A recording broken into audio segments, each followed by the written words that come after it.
কল্পনা করুন এমন একটা দৃশ্য যেখানে বিটকয়েন উইকেন্ডে হঠাৎ ক্র্যাশ করল আর দাম নেমে গেল $80,000 নিচে। আর ঠিক সেই সময় কিনা একজন মানুষ বলছেন বিটকয়েন বাউন্স করবে, কিন্তু এটা বিশ্বাস করবেন না। এই কথাটা বলছে কে জানেন? সিএনবিসির বিখ্যাত ম্যাড মানি হোস্ট জিম ক্র্যামার।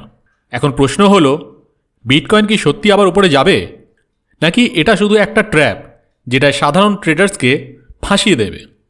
আর এর পেছনে কি আছে মাইকেল সেলার আর তার কোম্পানির স্ট্র্যাটেজি মানে এমএসটিআর? আজকের ভিডিওতে এইগুলোই আমরা স্টেপ বাই স্টেপ বোঝার চেষ্টা করব। এবার আসি মূল খবরে। এই পুরো খবরটা এসেছে ট্রেডিং ভিউ প্ল্যাটফর্ম থেকে, আর সোর্স হিসাবে ব্যবহার করা হয়েছে স্টকওয়েটসকে। শিরোনামটা একটু ভয় ধরানো টাইপের, যেটা হলো Bitcoin could bounce on MSTR buying but Jim Cramer warns don't trust ইট।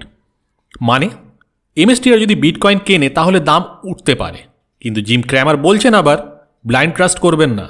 এখানের ইঙ্গিতটা কি দিতে চেয়েছেন? রবিবার মাইকেল সেলার, যিনি স্ট্র্যাটেজির এক্সিকিউটিভ চেয়ারম্যান, তিনি এক্সের হ্যান্ডেলে একটা ক্রিপ্টিক পোস্ট দেন। তিনি লিখেছেন মোর অরেঞ্জ। এখানে আমরা অরেঞ্জ বলতে কোন জিনিসটাকে বোঝাই? মানে আমরা বলতে ক্রিপ্টো দুনিয়ায় অরেঞ্জটার মানেটা কি? ক্রিপ্টো দুনিয়ায় অরেঞ্জের মানে হচ্ছে কিন্তু বিটকয়েন। মানে ইঙ্গিতটা পরিষ্কার। স্ট্র্যাটেজি হয়তো মানডেতে বড় বিটকয়েন পারচেস অ্যানাউন্স করতে পারে। এখন স্ট্র্যাটেজি এমন একটা কোম্পানি যারা ব্যালেন্স শিটে বিটকয়েন রাখে, ঠিক যেন কোম্পানির নিজের একটা ডিজিটাল গোল্ড ভল্ট আছে। এখানেই আবার ঢুকলেন জিম ক্র্যামার। তিনি বলছেন হ্যাঁ, এমএসটিআর যদি বিটকয়েন কেনে শর্ট টার্মে বিটিসি প্রাইস বাউন্স করতে পারে, কিন্তু সমস্যাটা কোথায়? বিটকয়েন ইতিমধ্যেই $80,000 নিচে চলে গেছে। এই $80,000 কেন গুরুত্বপূর্ণ? কারণ $80,000 ছিল একটা কি সাপোর্ট লেভেল। এবার কি সাপোর্ট লেভেলটা কি? সাপোর্ট লেভেল হলো যেখানে দাম পড়ে এসে সাধারণত ধরে থাকে। যখন কোনো সাপোর্ট ভেঙে যায় সেটাকে বলা হয় বেয়ারিশ সিগন্যাল। বেয়ারিশ মানে হচ্ছে দাম আরও নামার সম্ভাবনা। ক্র্যামার বলছেন ট্রেডার্স হয়তো এটাকে একটা ডাবল বটমও ভাবতে পারে। এবার ডাবল বটমটা আবার মানেটা কি? এটার মানে হচ্ছে দুবার নিচে গিয়ে আবার উঠবে এমন একটা প্যাটার্ন। তাহলে বুঝতে পারলেন? কিন্তু বাস্তবে এটা হতে পারে একটা কিন্তু ফলস হোপ, যাতে সাধারণত ট্রেডার্সরা ভুল করে ফেসে যায়। এখন এর পরের গল্পটা আরও একটু ইন্টারেস্টিং হয়ে যায়। এই সপ্তাহের বৃহস্পতিবারে, মানে আগামী বৃহস্পতিবার, স্ট্র্যাটেজি তাদের Q4 আর্নিং রিপোর্ট প্রকাশ করবে। এক্সপেক্টেড নাম্বার এখানে বলা যাচ্ছে, মানে আশা করা যাচ্ছে রেভিনিউ প্রায় $118 মিলিয়ন আর ইবিডা প্রায় $10 মিলিয়ন মতন। জিম ক্র্যামার বলছেন এই সময় শর্ট সেলার্স অ্যাক্টিভ হতে পারে। আবার এই শর্ট সেলার মানেটা কি?